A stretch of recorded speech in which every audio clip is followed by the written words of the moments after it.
lawyer, it's usually a bad.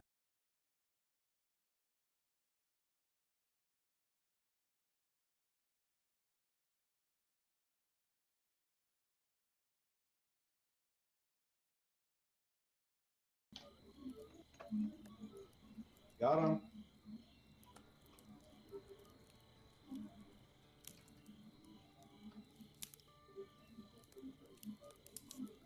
Oh, someone already dropped the apocalypse? Cool.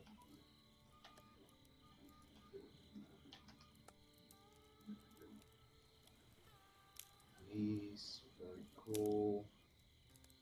Yay. That's about it. And then some armor that will be swell. Alright, cool. We're good.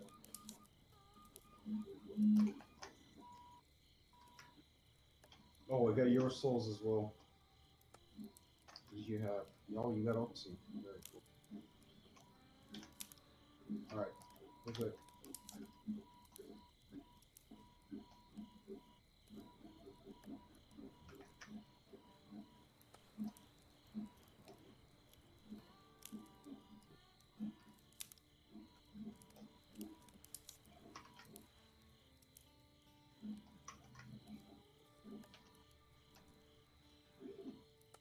Where's everybody?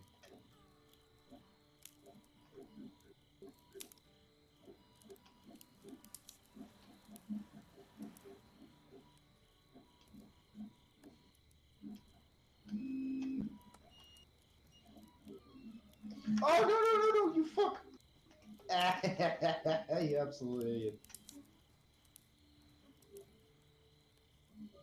Thought I didn't see you. Bastard. Okay, zombies everywhere.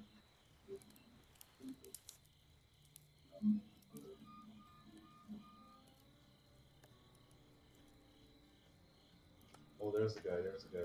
Oh, I saw you.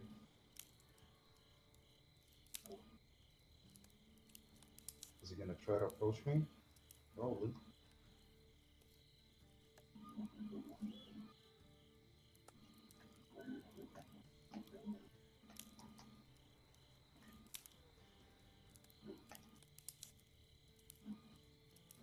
Goddamn fucking camera! I saw someone.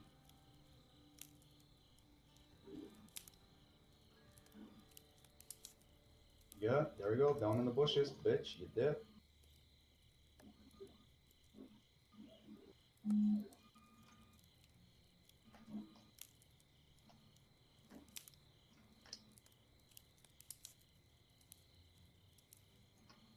Got him.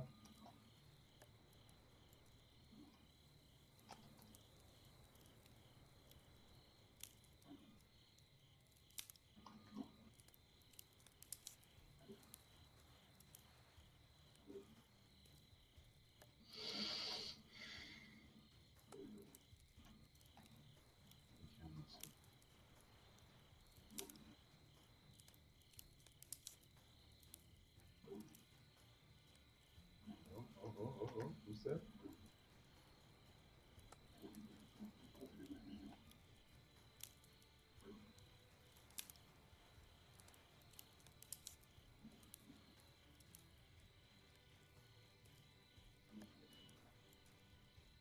Wait, which ones?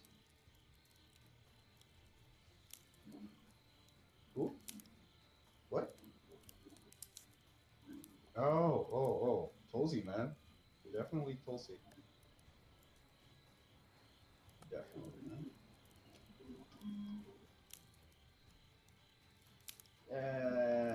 They're all politics, man. They're all gonna lie, so I don't care.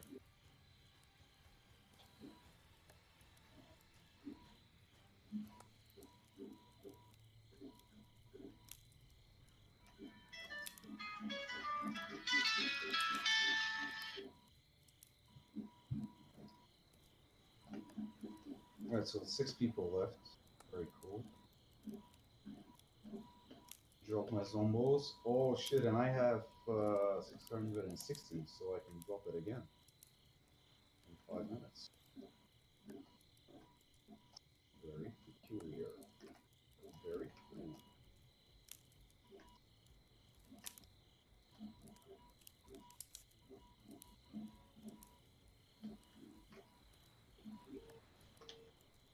Oh, I saw you. No, I didn't. That's it.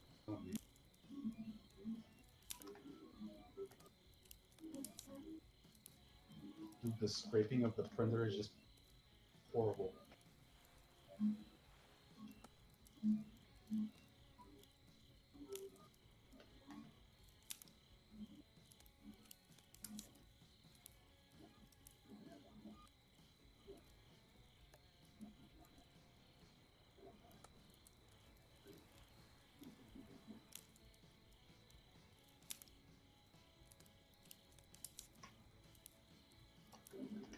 Nobody.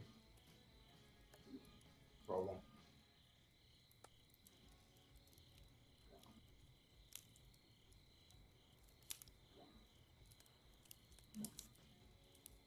What happened? What was the problem?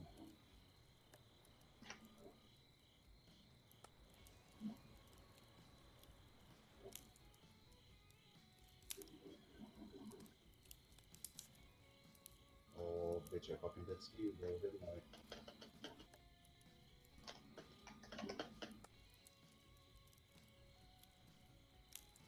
Damn it! Ah, behind me? Really, bitch?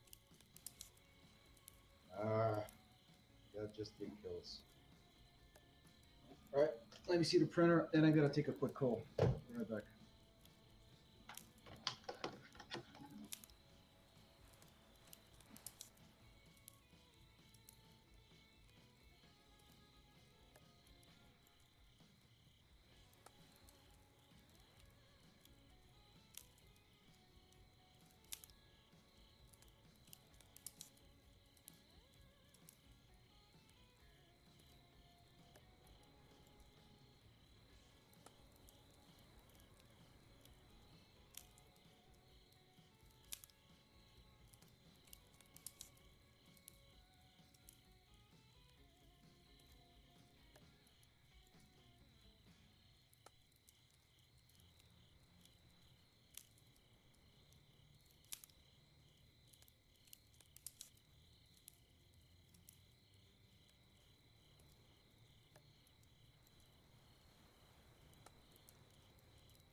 Yeah, the model's shit. Just looked at it. The base is perfect, and then the moment it starts building the walls, it's all over the place. It's just shit.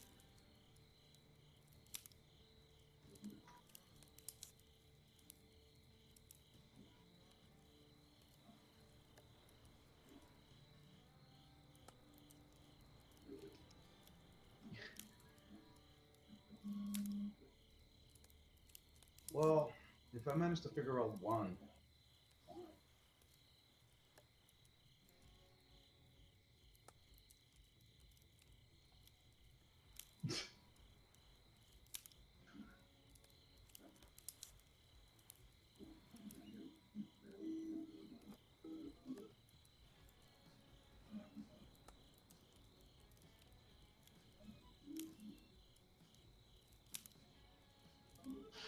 yeah, man, it will be great. There is market for that, but the fact is, models are shit. It's the thing. Like I'm probably gonna add like flour or something to the chocolate so it's like secure. Yeah, fucking flour, man. Some shit like that.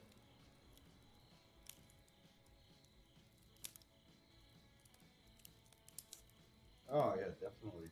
No, the clogging and unclogging is easy. I've done that with a chocolate one, with a plastic one, with a metal one. It's fine. The I think what Peter is doing is he's printing at 40% speed instead of 100 on both the extruder and the head. Because right now I'm like when I was printing it, I took it down to 85% both. I'm gonna go with 100 now. If it's shit, I'm gonna go real slow, like 35 both.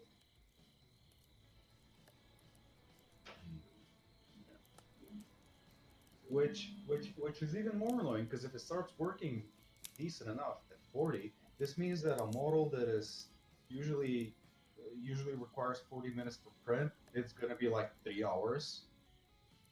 So like, what's the fucking point, man? I'm like,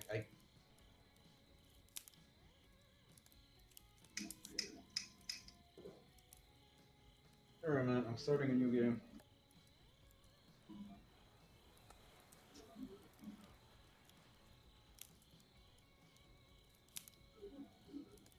No, no, no, no, no worries, no worries. Go take a shit. I'll start a quick game.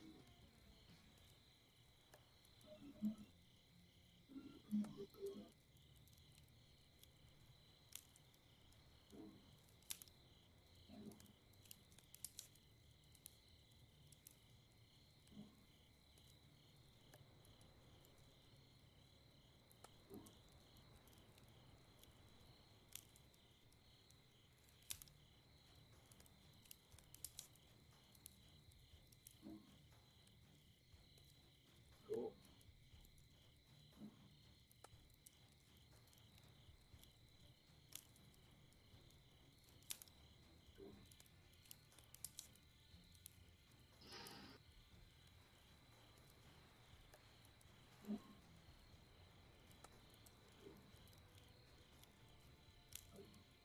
As long as you don't fuck up the tick, it's absolutely fine.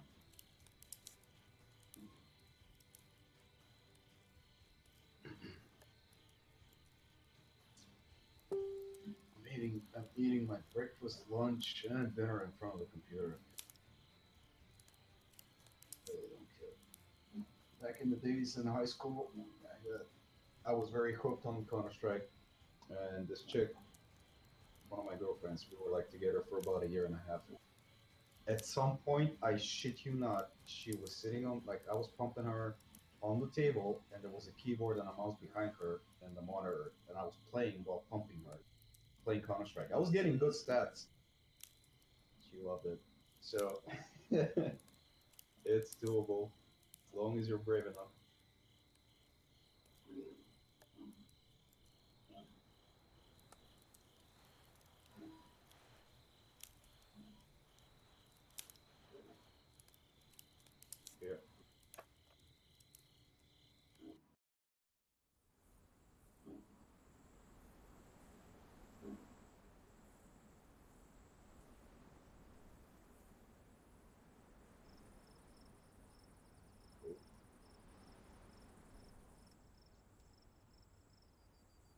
Are you tightening the belts or?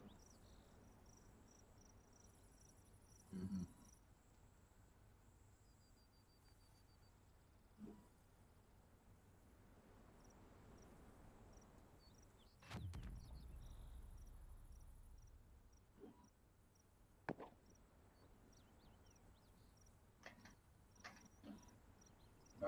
Alamo. I'm in Alamo.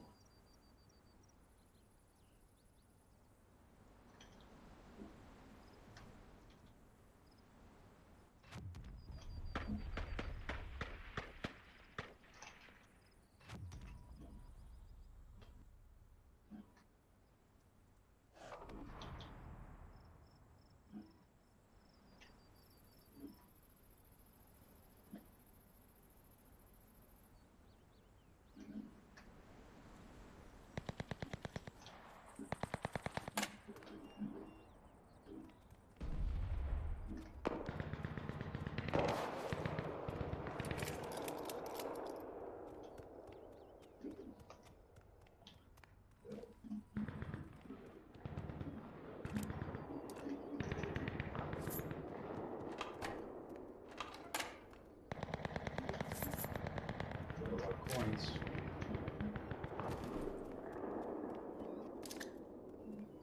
$60. And a quick register. Oxy, thank you.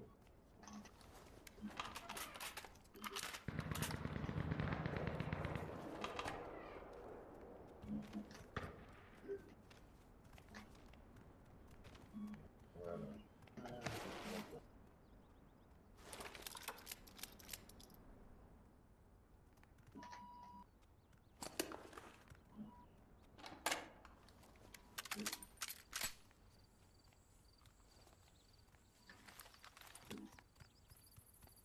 Did I check this house? Oh, I have.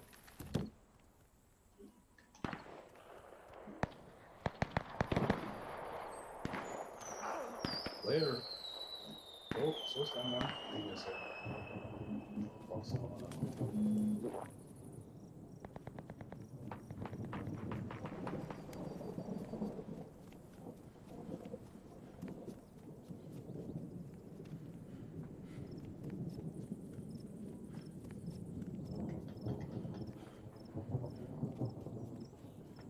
Where did you go, buddy? Where did you go, buddy? Oh, sorry. Is that a logo? How many people are there? Too many people.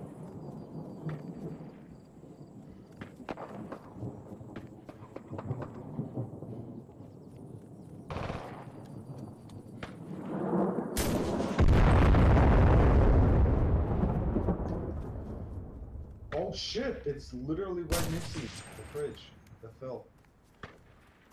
And I got a scope, and I got high ground, so this is exactly what I'm gonna be scoping over here. Yep, here's the first moron. Is that you? Oh, got him.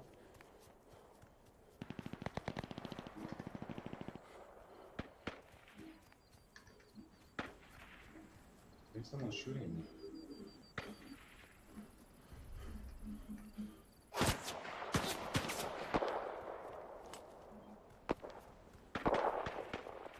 It's not me. Oh, are you running? Are you running towards the fridge?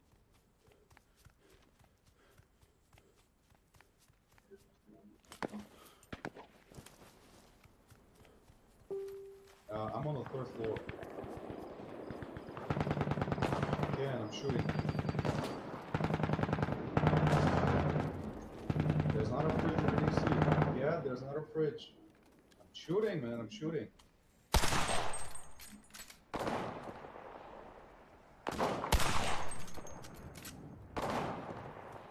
There are two people in the house. The one that you're in. The one that you're getting in. There are two people in there.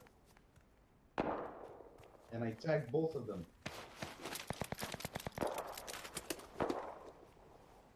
And there's one more outside. There's one more outside.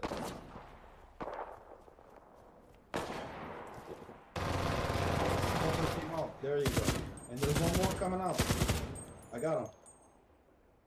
And there's one more that's approaching behind you. I know, but there's a dude that's gonna be coming here. Jesus Christ, the fucking car though.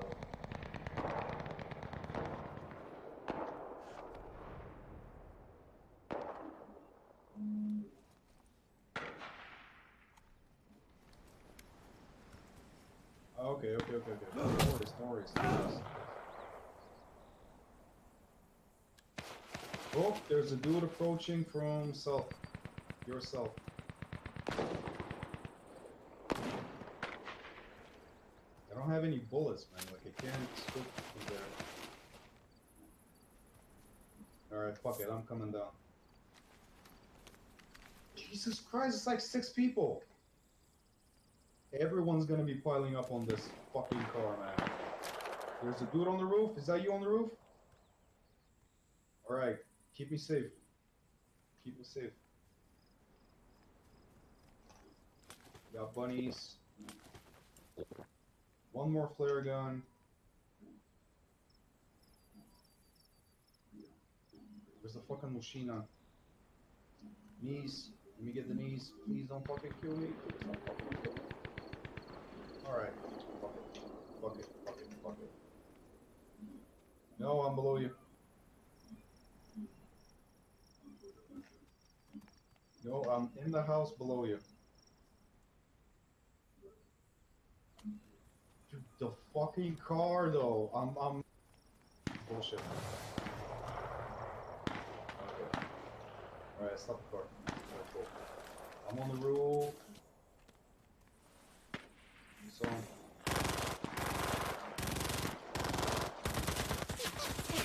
bags. Got him? Why tagged him 2 or 3 times?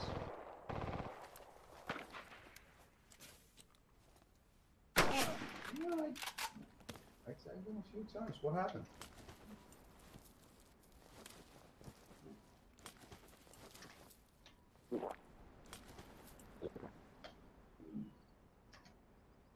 $345.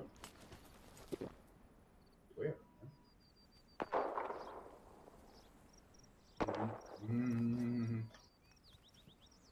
Alright, I'm jumping on the building. Trying to scope someone from the market. I think he's there. There are people on the market. November 29th, with an intimate evening featuring Mike Hamilton, Tom Brown, and Grammy Award-winning saxophonist Kirk Whalum. On Saturday, it's a full day of music with performances by Walter Beasley, Avery Sunshine, Right, Jeff gonna get on Bradshaw, the Cindy roof. Bradley, and the legendary Sheila East.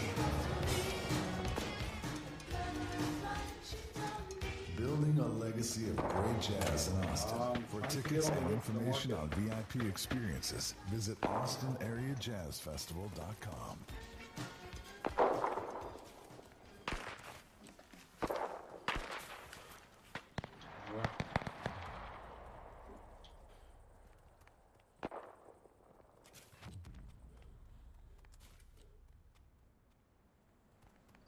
I'm literally on the roof. Whoa! I thought I saw someone that turned.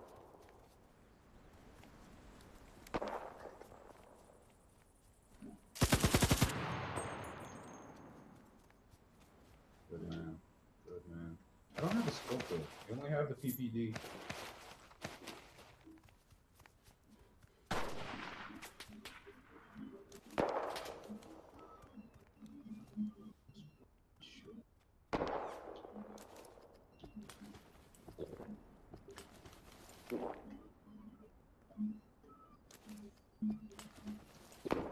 First floor on the market.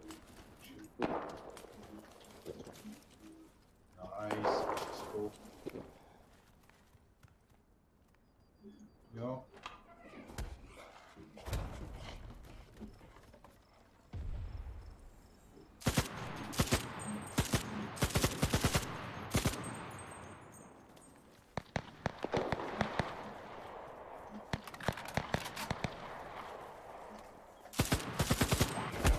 is he?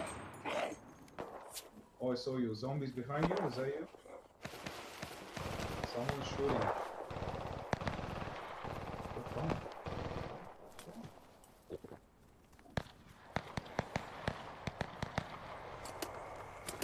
That's me. That's me. That's me.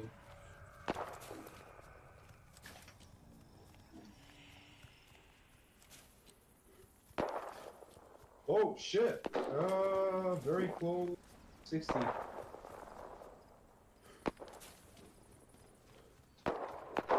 I don't have a pen, but someone's shooting from 60. And I totally missed where you went. I don't know where you are. Okay. I can see you. I'm gonna get on the roof.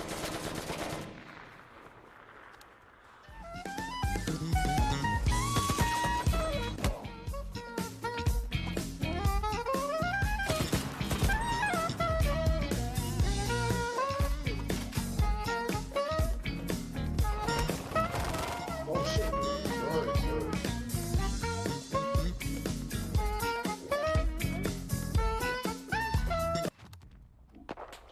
Oh shit! Someone's shooting.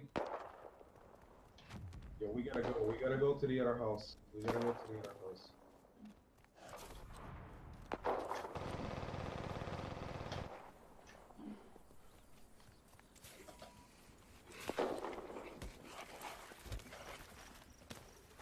Fuck zombies. Yeah.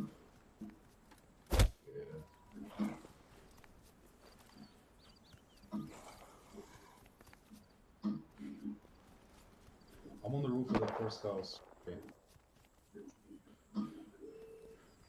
Oh shit! Wait! I have another where?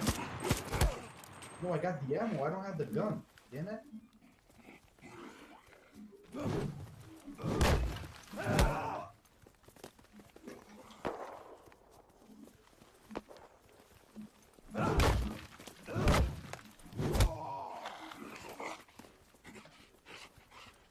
Enemy behind you. Between you and me.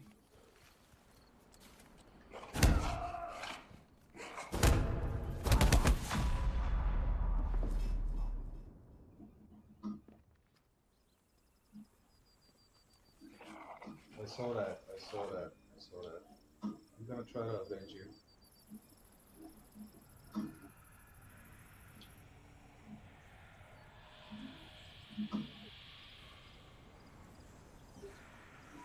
Don't know where you went to.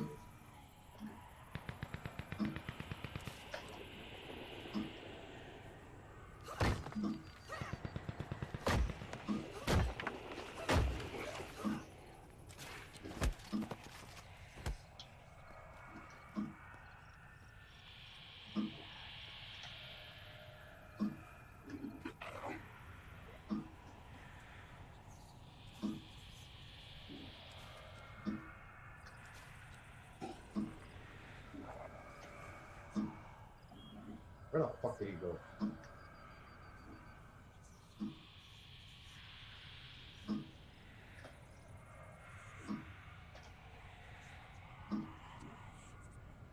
Oh, he's definitely somewhere in here. Oh, he's on the roof. I'm pretty certain. Bitch, get on the... Really? Oh my god, the broken game! Oh! So fucking pissy.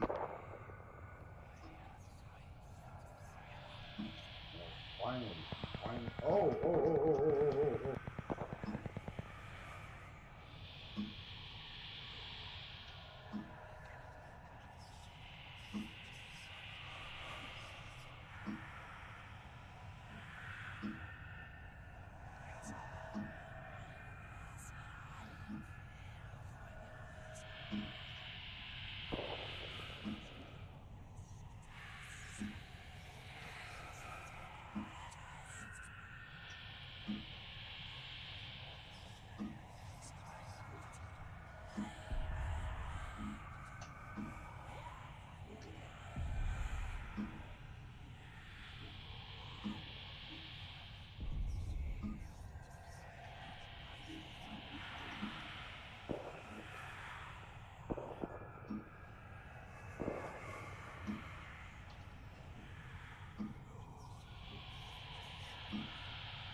butcher you, bitch.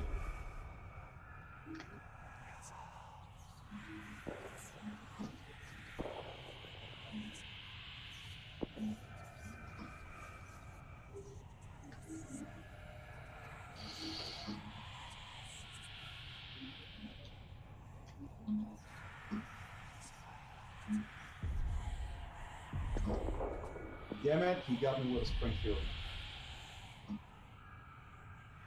Alright, let me see how fucked up my printer is. Again.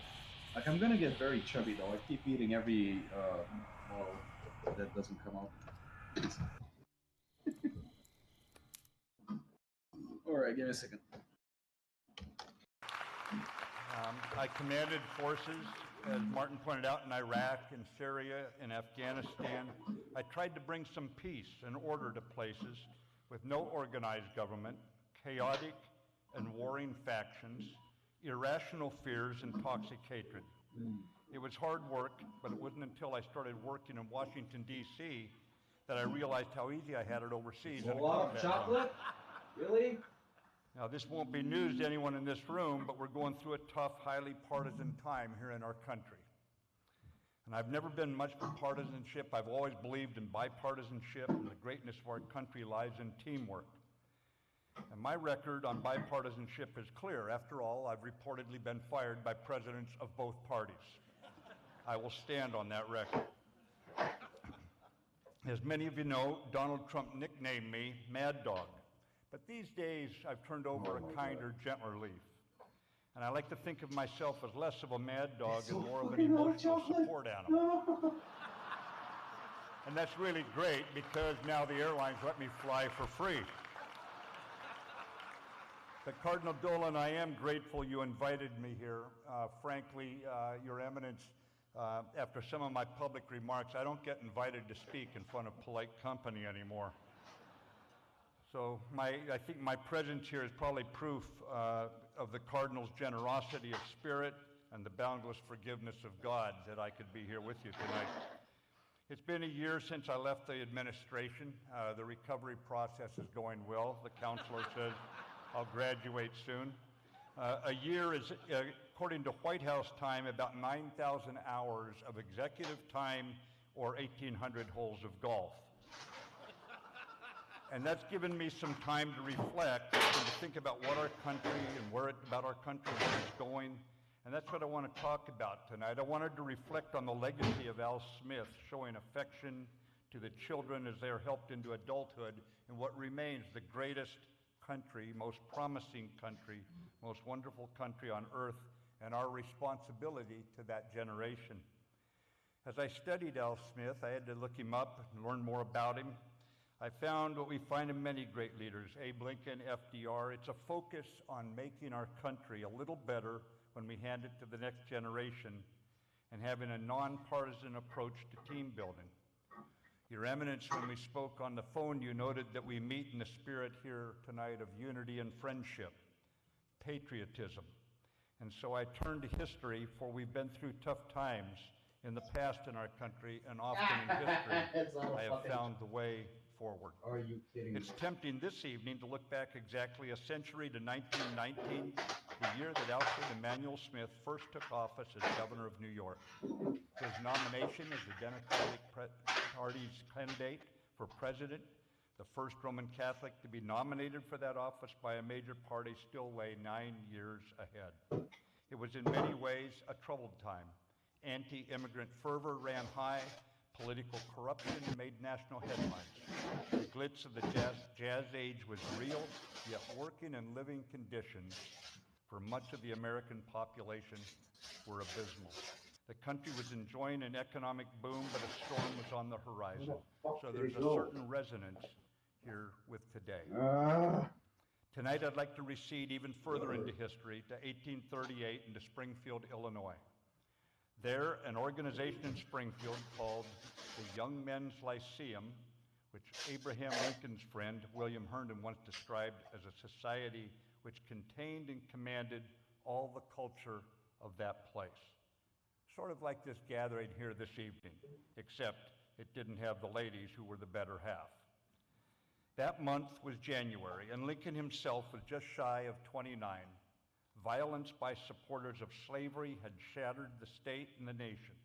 Now at the Young Men's Lyceum, Lincoln rose to give an address called The Perpetuation of Our Political Institutions. Not the catchiest of titles, but it defined the very thing that was under threat. It's a long speech, by my reckoning, enough for 12 Al Smith dinners, and there weren't any jokes. But the core of its message can be simply stated. After extolling the wisdom of the founders and of our constitutional system, Lincoln observed great nations crumble for one of two reasons. The first is aggression from the outside, a prospect Lincoln declared that in America's case was inconceivable. As he put it with a flourish of memorable cadences, all the armies of Europe, Asia, and Africa combined with all the treasure of the earth in their military chest, with a Bonaparte for a commander, could not by force take a drink from the Ohio River or make a track over the Blue Ridge Mountains in a trial of 1,000 years. No, Lincoln went on, it was not the foreign aggressor we must fear. It was corrosion from within, the rot, the viciousness, the lassitude, the ignorance. Anarchy is one potential consequence of all this. Another is the rise of an ambitious leader, unfettered by conscience or precedent or decency, who would make himself supreme. If destruction be our lot, Lincoln warned, we must ourselves be its author and finisher. I think often of Abraham Lincoln's Lyceum speech because it embodies both our greatest hopes and our darkest fears. Today, in our own time, we need only look around us. For decades, our political conduct has been woeful and a source of national paralysis. We have supplanted trust and empathy with suspicion and contempt. We have scorched our opponents with language that precludes compromise. We have brushed aside the possibility the person with whom we disagree might actually sometimes be right. We proclaim what divides us and seldom even acknowledge what unites us. Meanwhile, the roster of urgent national issues have continued to grow, unaddressed and, given the paralysis, impossible to address. And all of this was approaching a level of crisis even before the specter of impeachment arose. This is the moment for an act of remembrance of the core principles we used to know and live by, and that we now seem to have forgotten. We seem to have forgotten that America is not some finished work, nor is it a failed project. Rather, it's an ongoing experiment for which all of us bear responsibility, including a responsibility to repair. We seem to have forgotten that the foundational virtue of democracy is trust. Not trust in one's own rectitude or opinion, but trust in the capacity of collective deliberation to move us forward. We seem to have forgotten that cynicism, which has now infected the Western democracies, is not realism for all the weary and knowing errors it affects. Cynicism is just cowardice. It is nothing less than a form of surrender. And finally, we seem to have forgotten, too, the paramount importance of those bonds of affection that Lincoln once spoke of. We need one another more than ever when the chips are down. Historically, we have come together in those moments after the attack on Pearl Harbor, after the 9/11 attack on this very city.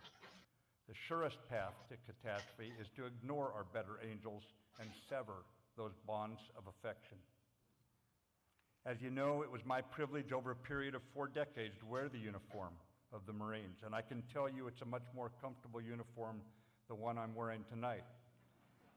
But this evening, I would like to also share 2 stories from my time in uniform. One is a reminder of the importance of keeping things in perspective, especially in difficult times. The other, a reminder to see ourselves sometimes as others do, because what they see sometimes doesn't show up in our own mirrors.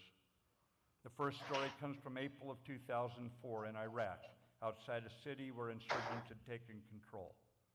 My forces were poised to take it back. The night before the assault, probably around 1 o'clock in the morning, I had spoken to the assault troops as they prepared for battle, and it was now time for generals to get out of the way and leave it to the young men.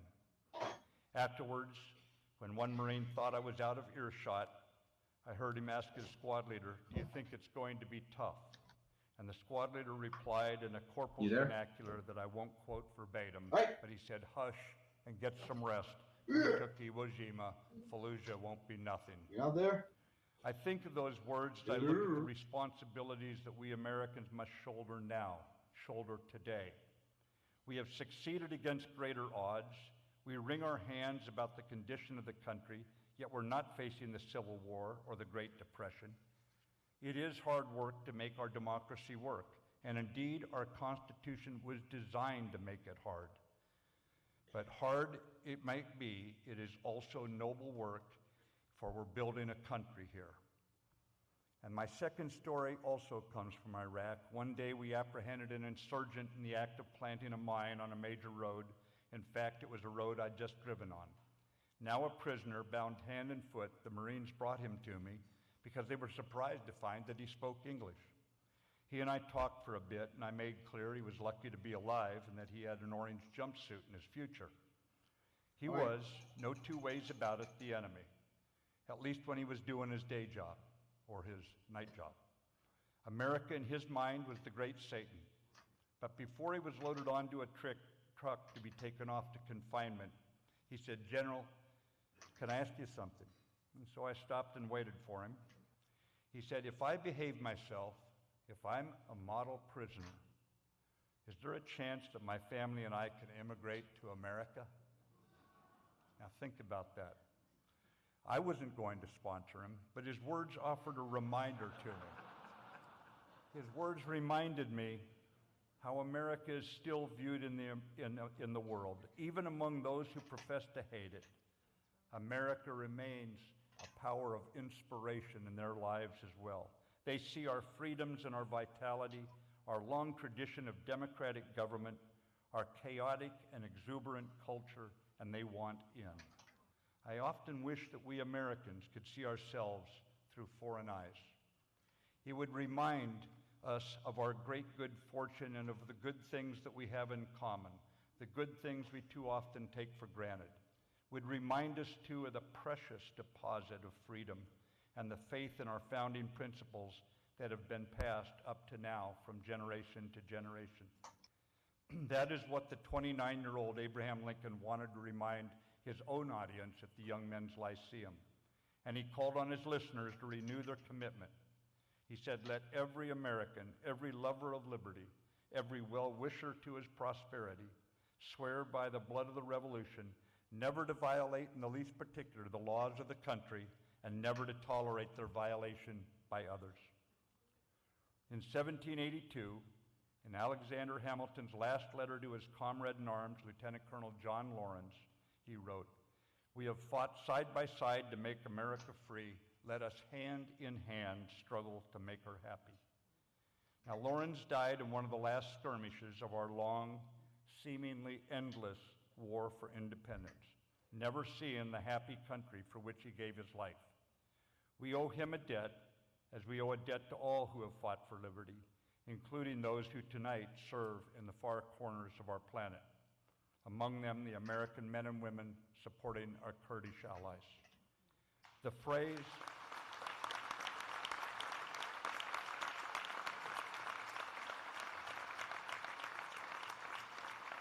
and I would note that the phrase, "all who have fought for liberty," also includes the generations of ordinary citizens who have embodied our national ideals and passed them down.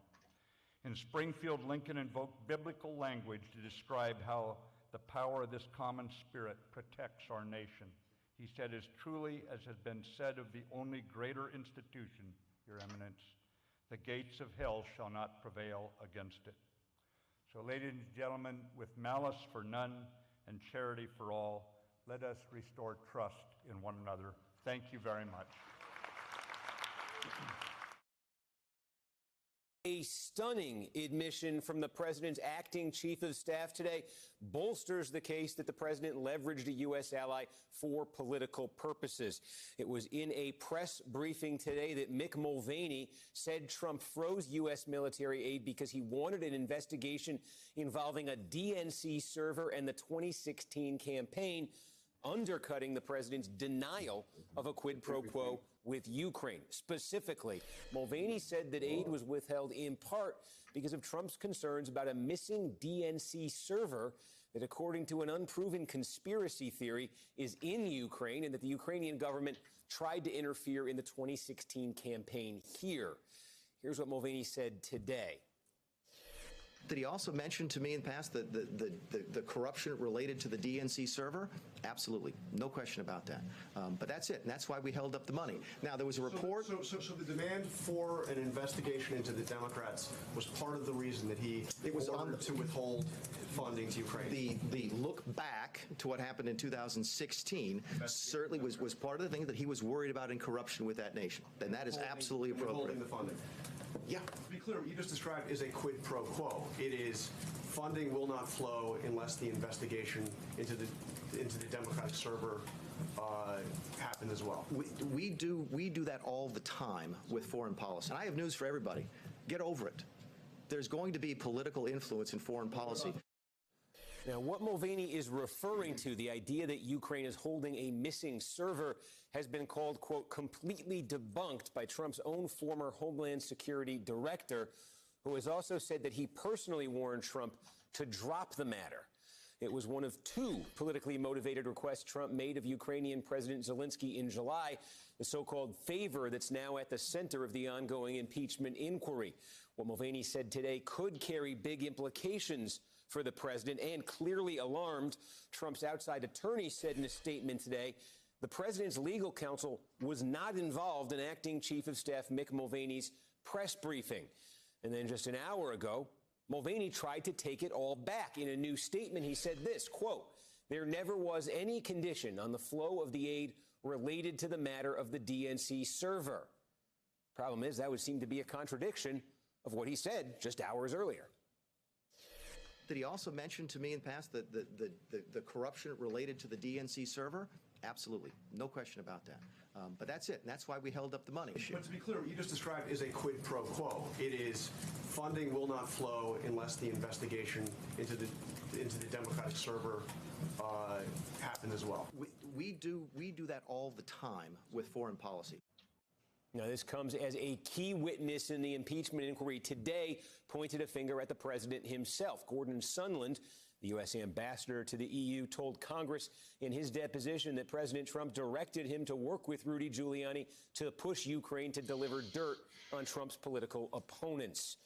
Joining me now, Democratic Congressman Raja Krishnamurthy of Illinois, a member of the House Intelligence Committee, Yamiche Alcindor, White House correspondent for the PBS NewsHour, Josh Letterman, NBC News national political reporter, and former U.S. Attorney Joyce Vance. Thank you all for being with us. Well, Congressman, let me just start with you on this news. In the last hour, we read from the statement there, Mick Mulvaney is saying there was no quid pro quo. This aid was not held up for anything to do with the server, the 2016 campaign. You heard what he said earlier. Can you square those two statements in any way?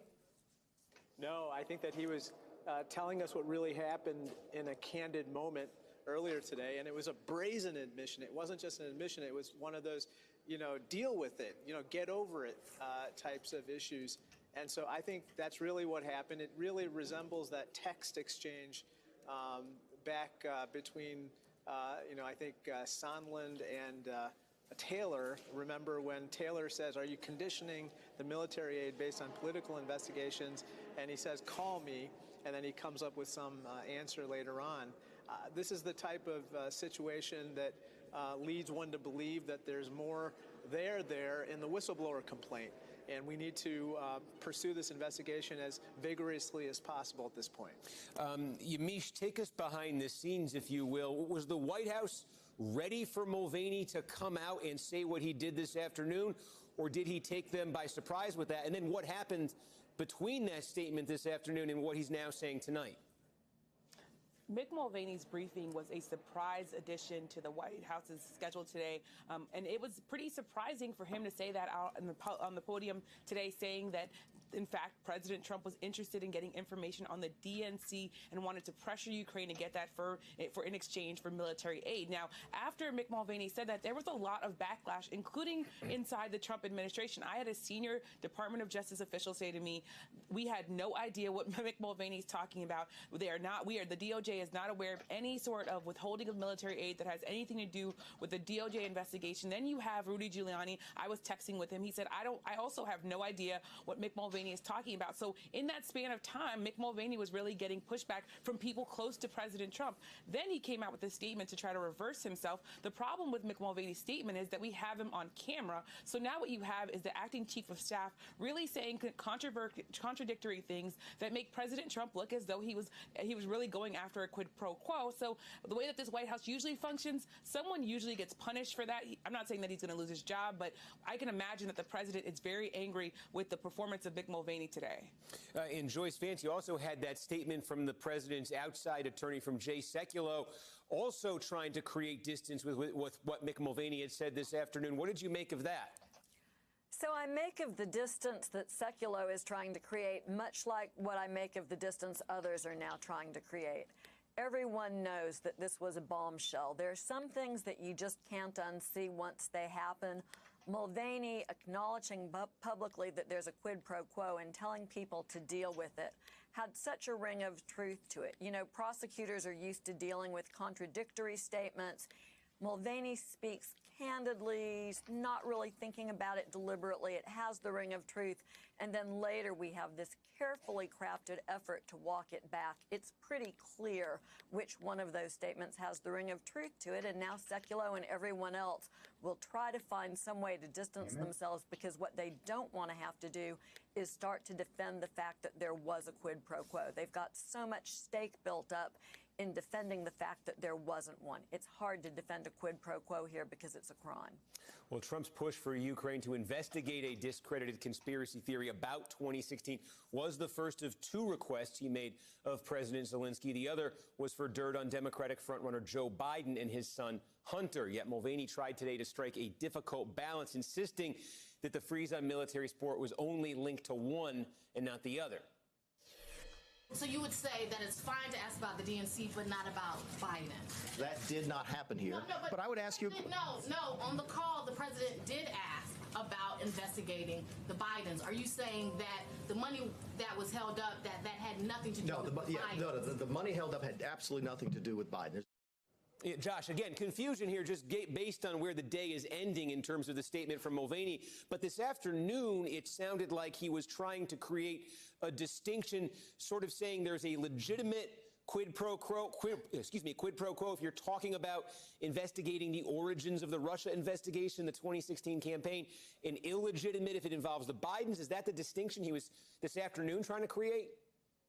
Right. I mean, let's be clear. There's only one thing that Mick Mulvaney walked back today, and that's the idea that this military assistance was conditioned specifically on looking into this DNC server and this conspiracy theory about Ukraine in 2016. But he still is not walking back the notion that restoring this military assistance was tied to getting the Ukrainians to investigate corruption. And we know from a whole parade of officials that have now been testifying before Congress that investigating corruption in Ukraine was basically a euphemism in the Trump administration for trying to dig up dirt on the Bidens, Hunter Biden, that could be used to help the president politically. We know that because Rudy Giuliani told it to a lot of folks, including Gordon Sondland, who testified today. So even with this walkback, even if you were to take Mick Mulvaney at face value that he somehow misspoke today, you still basically have Mick Mulvaney and the president, in their own words, doing most of Democrats' work for them by pretty openly acknowledging that there was a conditional transaction here that Democrats have been trying to prove. Well, in his deposition today, we were also talking about this. Gordon Sondland said that Trump asked him and others to work with Rudy Giuliani when it came to matters related to Ukraine. He described that as the president's explicit direction which Sondland said he agreed to follow.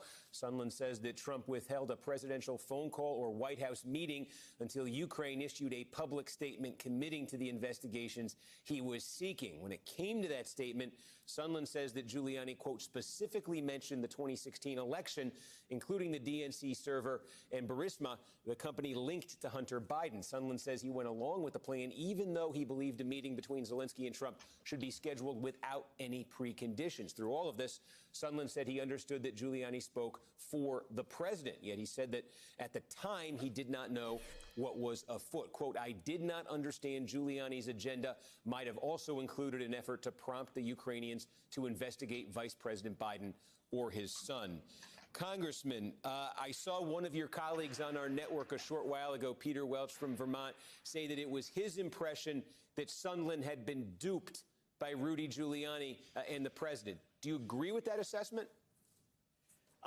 So I can't get into specific testimony, but based on his opening statement, we don't know if he was duped or otherwise, but it's true that he basically was directed to go to Giuliani, who basically was apparently calling the shots on what was required by the Ukrainian government to get a meeting, and get a phone call and so forth. So I think that this is really important because all along we've been saying that Giuliani appears to be running a shadow foreign policy, one that is not necessarily in the best interests of the United States, but what appears to be in the best interests of his private clients, whether it's Donald Trump or any of a number of cast of characters, in many cases questionable characters, who happen to be his clients, whether they're in Europe or otherwise.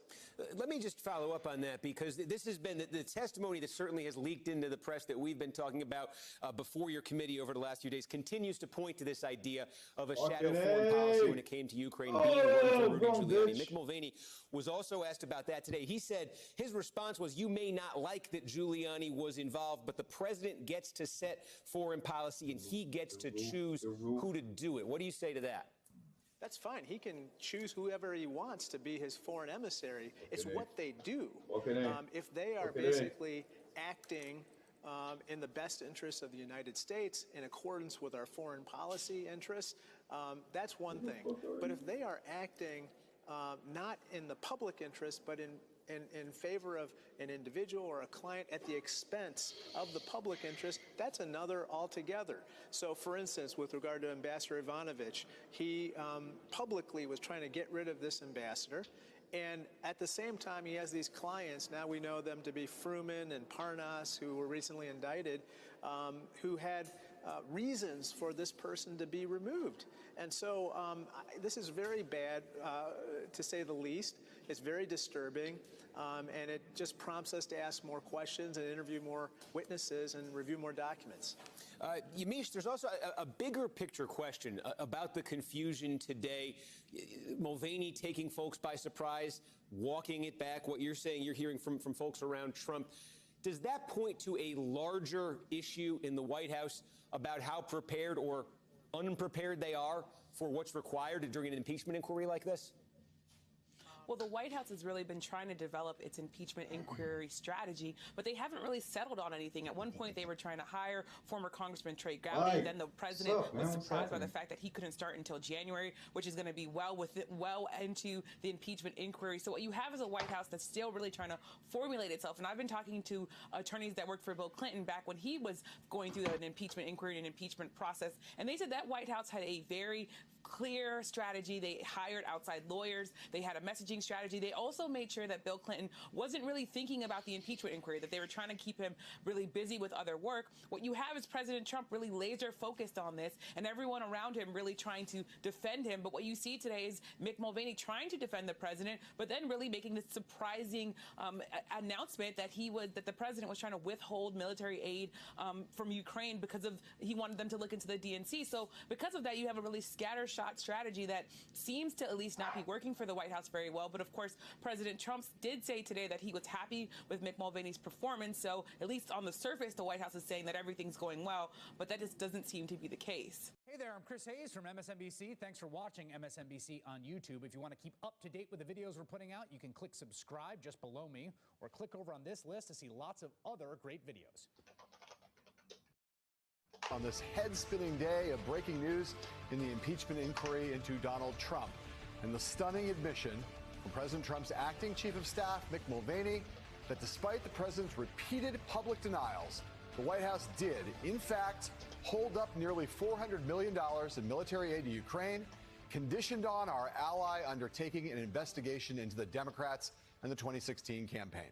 From the White House briefing room just a couple of hours ago, here is how Mick Mulvaney described the president's decision to withhold that military aid, the military aid that Ukraine was desperately seeking in the midst of its hot war with Russia.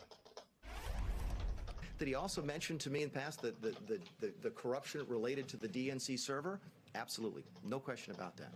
But that's it. And that's why we held up the money. Now, there was a report. So the demand for an investigation into the Democrats was part of the reason that he ordered to withhold funding to Ukraine. The look back to what happened in 2016 certainly was part of the thing that he was worried about in corruption with that nation. And that is absolutely appropriate. Withholding the funding. Yeah. Now that, my friends, that is the first time in the Ukraine scandal that a White House official has publicly acknowledged the existence of something that you do not need the 4 years of high school Latin that I suffered through to know is called a quid pro quo. And that, of course, flies in direct contradiction to what the president has been saying over and over again. There was no quid pro quo at all. There is no pro quo. There was no quid pro quo. There was no quid pro quo, unlike Biden. The text message that I saw from Ambassador Sondland, who's highly respected, was there's no quid pro quo.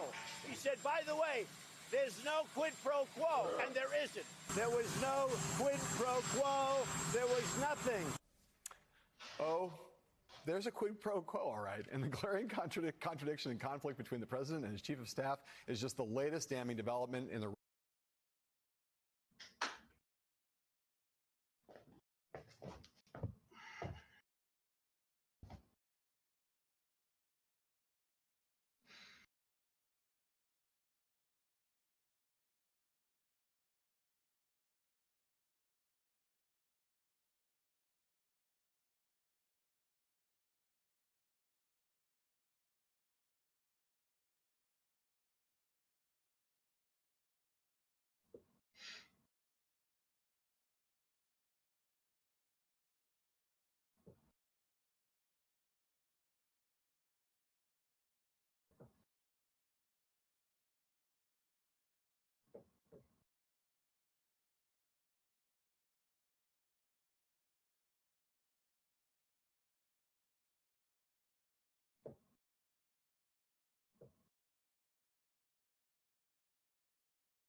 sign. That was true for Michael Cohen, whose legal work for President Trump was interrupted, including payments he says he arranged for his client, Donald Trump.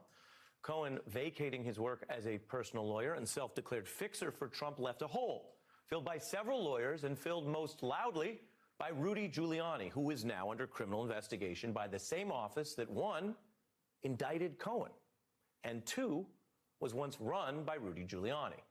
So we've got people here who are in the thick of it. When Cohen was under pressure, the lawyer who preceded him as Trump's lawyer, Jay Goldberg, correctly predicted that Cohen would flip on Trump, telling the Wall Street Journal he warned President Trump, quote, "Michael will never stand up for you." Goldberg represented Trump for 15 years, a former prosecutor himself. He knew the system and Cohen. And right here on The Beat, he explained his view of that lawyer. If you spend 5 minutes with Michael Cohen, you know that he's not strong, he's weak, that he would cave in with respect to any wrongdoing. Cave in? Well, Cohen did cooperate with the feds. Tonight, Giuliani has been insisting he hasn't heard from prosecutors, and this week he's been defying a subpoena from Congress. Several of Trump's lawyers find themselves not only defending their client, but sometimes defending themselves. Will Giuliani follow the Cohen path, or will he ultimately beat any potential case and emerge triumphant? Well, joining me now, exclusively, is former federal prosecutor and attorney for Trump for over a decade, Jay Goldberg. He's the author of the book, The Courtroom is My Theater, and he knows these issues well. I'm also joined by attorney and MSNBC legal analyst Danny Cevallos. Thanks to both of you for being here. Thanks for having us. Jay, it's good to see you again. You've worked for President Trump in private practice. You know Cohen, you know Giuliani. When you see Rudy Giuliani here today, what do you think of the job he's doing? Well, I think he's gone off the rails. John Bolton today said that Giuliani is like a hand grenade. And it's a shame because his background is extraordinary. But somehow he got seduced into the likelihood of high publicity, and he lost his sense of balance. Based on what is publicly known, do you think Giuliani has legal liability? I think he will have legal liability. Now, let me say this to you. It was in March when Trump called me and asked me whether it was good for him to hire and retain Giuliani as his lawyer. And I said, despite his background, which was extraordinarily good, Giuliani would not make a good defense-type lawyer. While Donald Trump was president, you told him not to hire Giuliani for this role. Not to hire Giuliani. And what was your reason? He had spent too much time as a prosecutor. Prosecutors can generally go outside the line and there's nobody to correct them.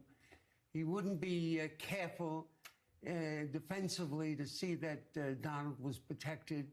Do you think because some prosecutors are so used to being in charge, they lose the skills that you need to have when you're not in charge? Absolutely. You need the skills that the man to my left, Danny, has as a defense lawyer. And a defense lawyer plays things with the possibility that it might come out later on. Now, I want to be clear about your expertise, Jay, both as a federal prosecutor and someone who, as we mentioned, worked for Donald Trump. You know Michael Cohen. No, that's very interesting. In the 15 years that I worked for Trump with my own office, I never met Michael Cohen. Whatever dealings he had with Michael Cohen would be when he sank into the well of the desk and had conversations with people or a person that I didn't know. But he insulated me, apparently, from any exposure because he knew that I wouldn't do anything inappropriate. And what about that arrangement regarding Giuliani? Have you stayed away from what he's doing? No, I think Giuliani has been seduced by Mar-a-Lago, the lifestyle. It's very heady to be on the plane, gold-plated. It's once in a lifetime to somebody who's dealt in the trenches with rooting out the mob. Yeah, and you know more about this than most people. Does Rudy Giuliani